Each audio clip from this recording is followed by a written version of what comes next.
clockwise and I'll go counterclockwise. Yeah, that's the way it is.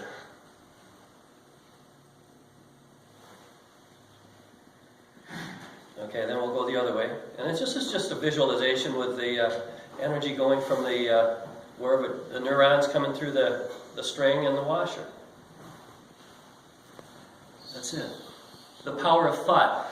And what we want to look at is how are we using those thoughts in our mind in terms of what we're thinking about. And Beth, her presentation on the focusing on the problems or the solutions. Whatever way we go, we're going to get more of.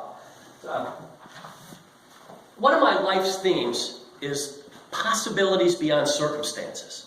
And what's possible? Well, we really don't know. But what we do know is that we can have a vague notion of something or really be clear about something and move in that direction. And when we get there, guess what? Something else is possible. So a few years ago, I did a program, and I got this Einstein quote.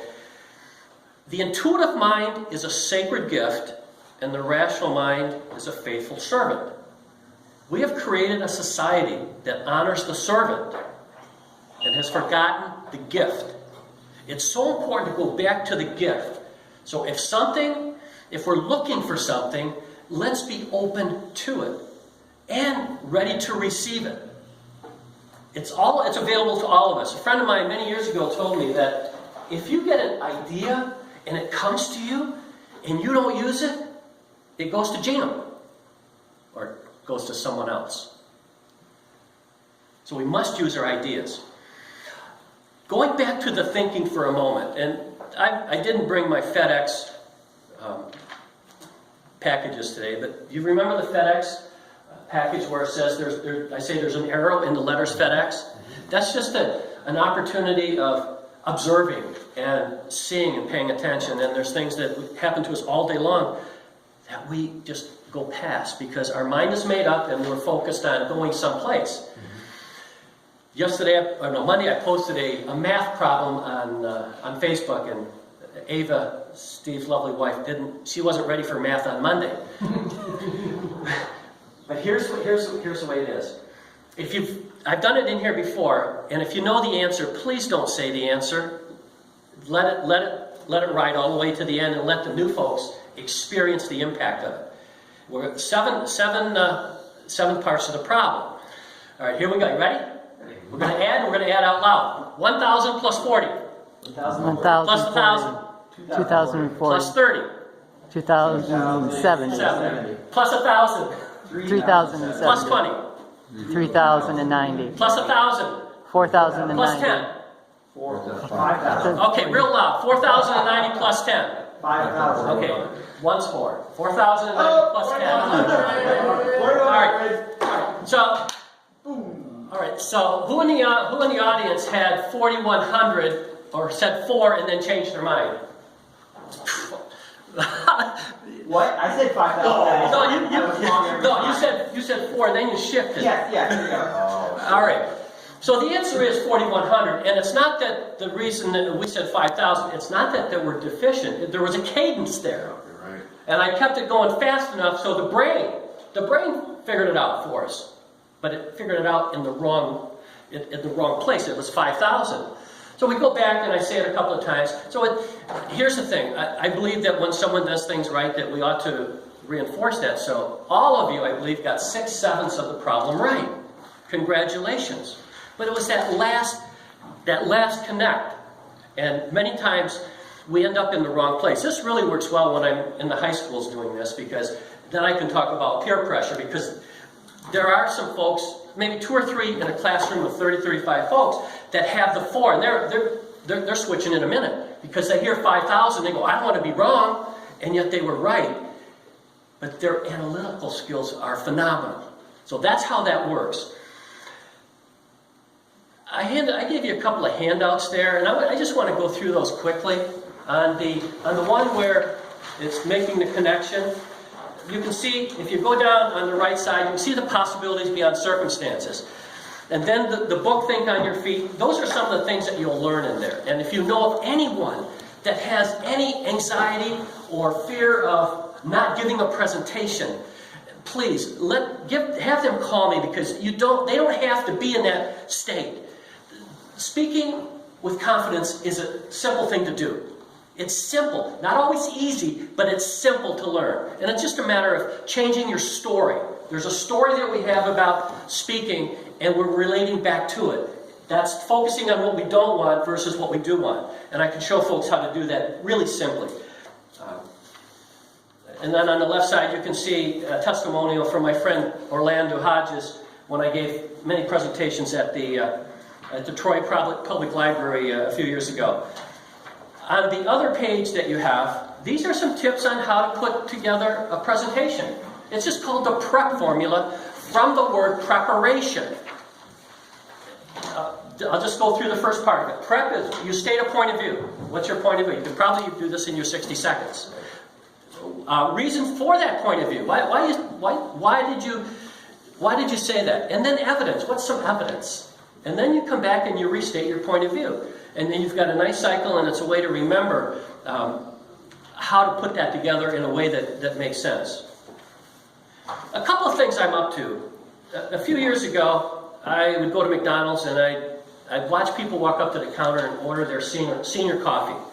And then I was still very energetic. I wasn't Mr. Enthusiasm yet. I hadn't declared it yet, but I was still enthusiastic. And I knew I couldn't walk up there and ask for my senior coffee. So I started out with primetime coffee with a senior discount. And then 3 years ago, I spoke at the Senior Power event in Pinckney, and I made the shift to Mountain Toppers.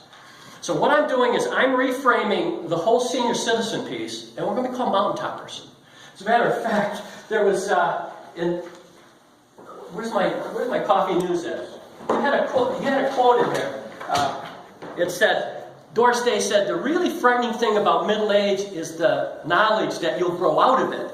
Well, the whole point is well, we're going to grow out of it. Yeah, you know what, we're headed to the dirt now. That's how you grow out of it. But in the meantime, we've got a lot of things that we can do. We're living longer. I'm 67, be 68 in December. I got another 35 years to go. And I want mountaintop experiences. I just don't want to be a senior hanging out, just hanging out. The other thing I'm doing is Community of Dreamers. You've heard me talk about Nick Walenda in 2012 when he walked across Niagara Falls. Mm-hmm. That was a 27-year-old dream come true. We must do those things. We must challenge ourselves to go out and make the connection with what we can do. In addition to the Mountain Toppers, I pulled an article off the internet that said men in their late 50s and women in their early 60s are taking their life.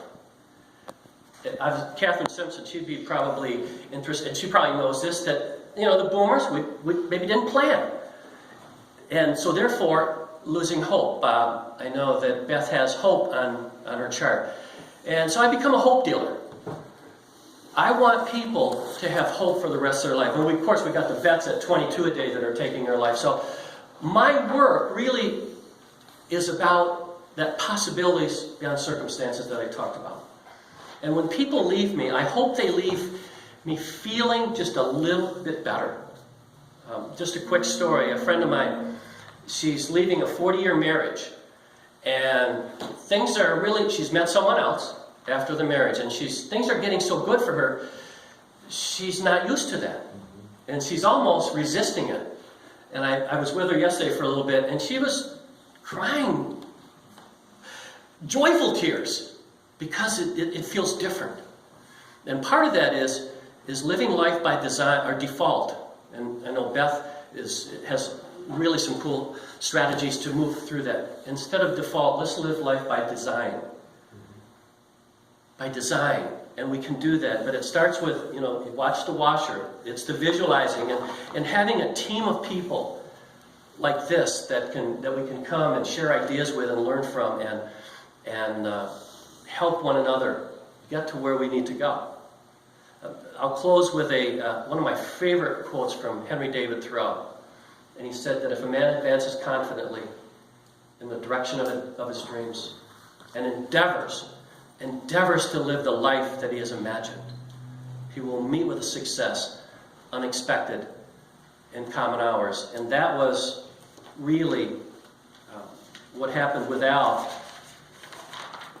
When I was gifted with the books, I actually thought Al would have given them to me in his will, through his will, but that didn't happen. It took another year and a half for those books to come to me, and I'm always willing to bless the folks, all of you, with integrity, and then we've got to think on your feet. So whoever wins the door prize today, Michelle Smith. if you don't have think on your feet, or if you have it, I'll get you another book for next week. Just tell me what you're looking for. I probably have it in my library. So there you go. Well done. If I may, real quick, He's the mountaintopper selling hopium. prep. Oh, good. The prep formula is exactly what I used last week in my presentation. Thank you, Chuck. Thank you. Please, go ahead. You okay? Hey guys, I just wanted to tell you a little bit about